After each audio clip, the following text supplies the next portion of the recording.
não basta ser bom de bola para ter sucesso. O jogador de futebol tem que ser craque também quando o que está em jogo são os direitos trabalhistas dele. Basta um passe mal feito para virar gol contra. É o que você confere agora na reportagem de Letícia Justus. Como todo trabalhador, o jogador de futebol tem direito à carteira assinada, 13º, férias, mas ele também recebe outros benefícios. E aí está a grande diferença para a maioria dos profissionais. O atleta recebe o chamado bicho por partida, um valor pré-fixado caso o time vença o jogo. Tem ainda o direito de imagem e de arena, pela exposição na mídia e pelas transmissões ao vivo. O time ainda se responsabiliza pela alimentação, academia, médico, dentista, hospital e vestuário. Todos esses direitos estão previstos na Lei Pelé, de 98, que regulamenta a relação do jogador com o clube. E não é só isso.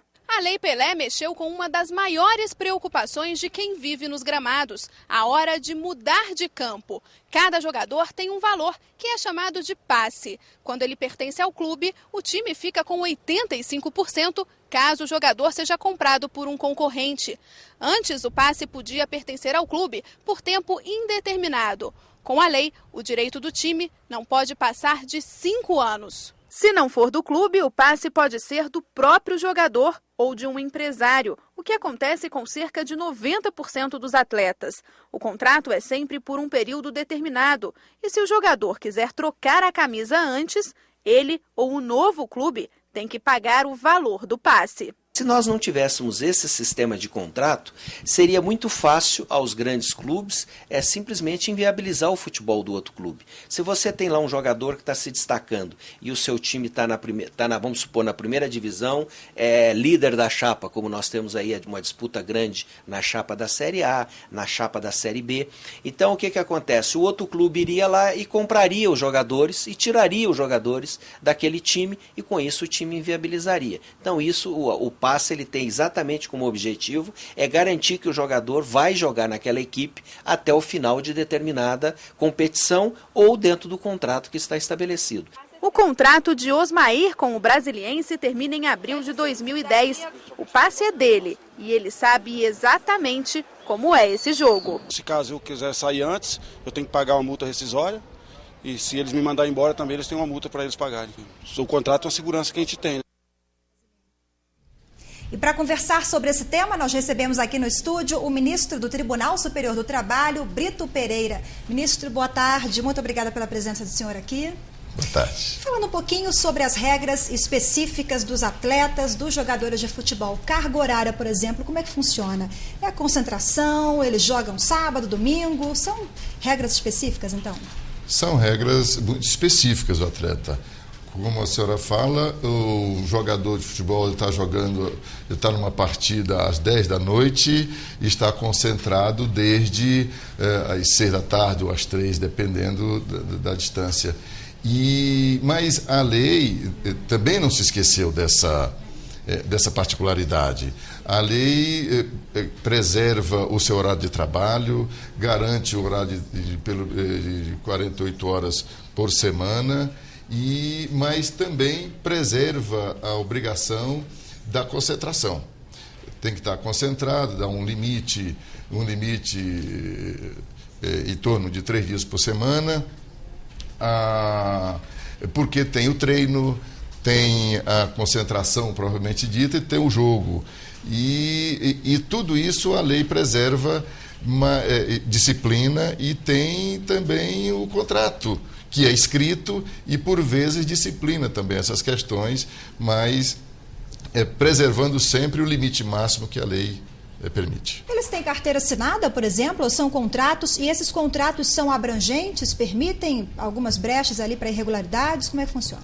O atleta profissional tem carteira de trabalho assinada, essa carteira de trabalho comum, e com todas os direitos que ele tem, todos os benefícios, o tempo de serviço, enfim, todas as garantias de um empregado. Ele é empregado. Inclusive, a lei que trata das relações de trabalho, tem uma lei específica para tratar das relações de trabalho do atleta profissional. dá até o conceito do contrato de trabalho. Diz em que condições se reconhece que ele é empregado do clube. Mas aqueles que ganham 200 mil e que ganham aqueles salários enormes, isso tem na carteira de trabalho? Não, há um limite, uma negociação, isso é legal? Essa negociação de tanto na carteira e tanto por fora, como é que é feito? O contrato de trabalho do atleta profissional, como disse, é muito específico. Nós ouvimos pelos jornais, lemos nos jornais, que determinado atleta ganha 200, ganha 300, 500 mil reais, mas eles só não explicam qual é a composição desse salário. Porque o atleta recebe pela imagem, por exemplo, e tem uma série de composições. Tem o bicho, enfim, que o bicho há muito tempo não é tão divulgado, mas ainda aqui e ali se vê, e toda uma composição completa que o jornalista tem acesso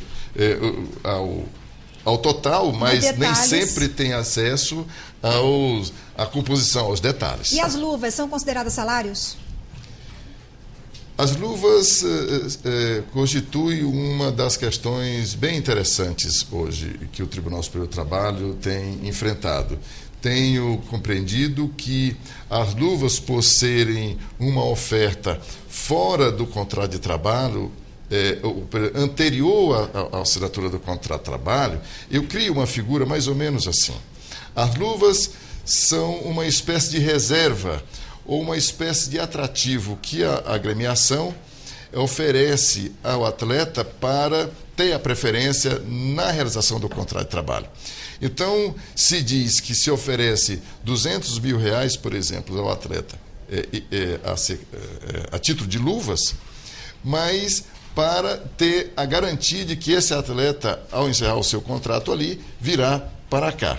Tenho entendido que por ser uma aquisição do direito de preferência do atleta por esse clube e por ser pagas fora do contrato de trabalho, não constitui salário e, portanto, não integra os salários dele para efeito de férias, 13º e tudo mais. Para mim, não é salário. Ok, e hoje as perguntas são feitas pelos próprios atletas. São os jogadores do Brasiliense, um time aqui do Distrito Federal, que joga na 2ª divisão. A primeira dúvida é do Rodriguinho. Eu tenho uma dúvida quanto à questão da aposentadoria, porque a vida útil do jogador profissional de futebol, não só do jogador de futebol, mas qualquer atleta, nós sabemos que a vida útil dele é bem menor do que a de um cidadão comum. Então eu queria saber como é feito isso, até porque nós pagamos os nossos impostos e eu não sei como seria no final da minha carreira. Preocupação importante, a aposentadoria, né? Como é que fica? É a preocupação de todos nós, trabalhadores, né? Mas, para a tranquilidade do Rodriguinho, ele tem um contrato de trabalho no clube. E esse contrato de trabalho, como disse, tem todas as garantias trabalhistas e o tempo de serviço o tempo que ele durar esse contrato de trabalho é contado como tempo de serviço para a aposentadoria. Ele, afinal, ele é um segurado do INSS. De modo que esse tempo que o atleta estiver vinculado ao clube regularmente por contrato de trabalho, ele é contado como para a aposentadoria por tempo de serviço. Pois ele pode pagar como autônomo, né? Sim, ele pode pagar como autônomo depois que deixar... acaba adquirindo outro emprego, às vezes deixa de ser jogador de futebol e continua vinculado ao clube e às vezes até como técnico, como diretor, enfim. Mas o tempo ele não perde. Ok, e agora quem faz a pergunta é o Ricardinho, que é atacante do Brasiliense. Vamos saber qual é a dúvida dele. Eu queria saber se quando um jogador machuca e passa 6 meses afastado, ele é opção do clube pagar o salário dele até o final, ou ele pode mandar para receber pelo INSS? E aí, ministro? O contrato de trabalho do atleta tem inúmeras particularidades, que só na discussão diária que se vai se lembrando.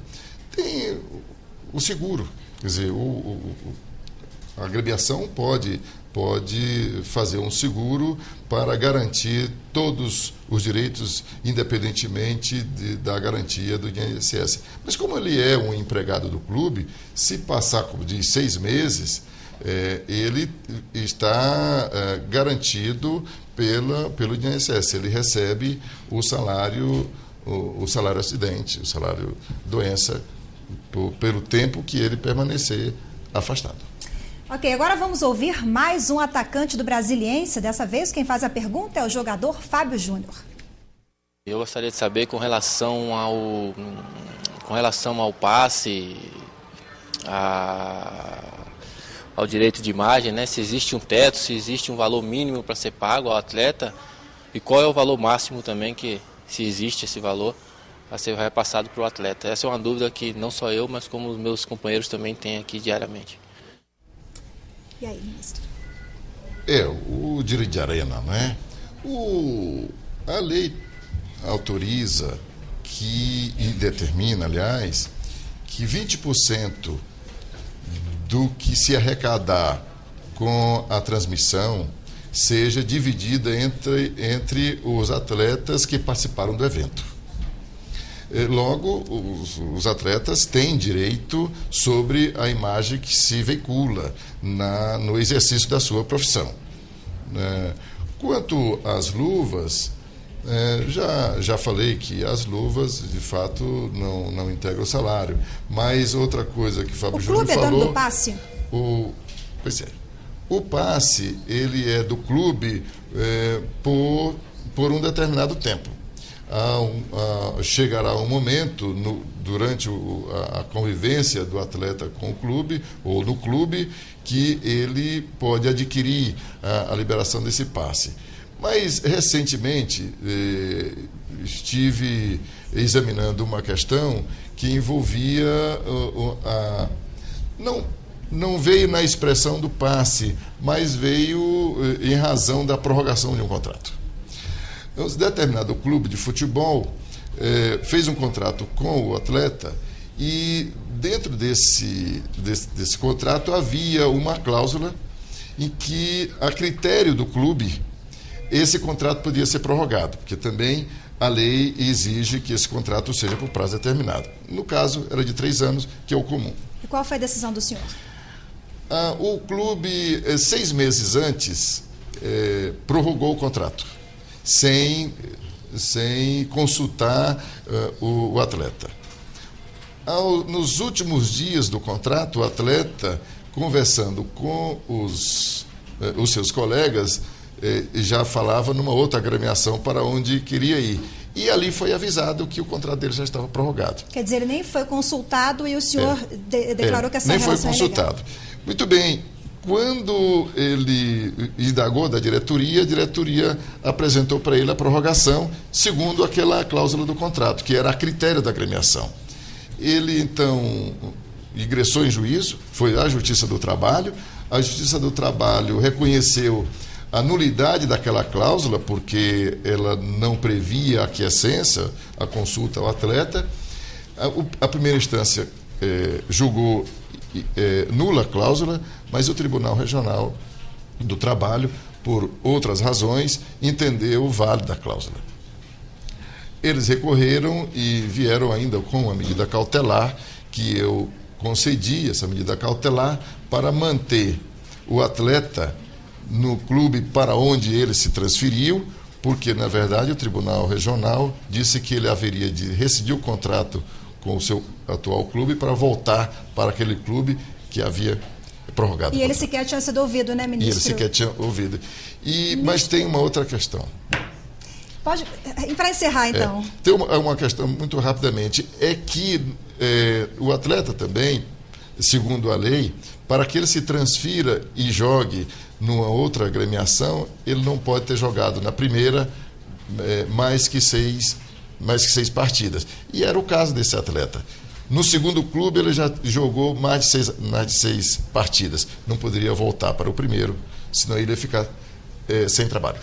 Ok, ministro, muito obrigada pela participação do senhor aqui mais uma vez. Conversei com o ministro Brito Pereira, do Tribunal Superior do Trabalho. Obrigado pela participação, boa tarde. Obrigado.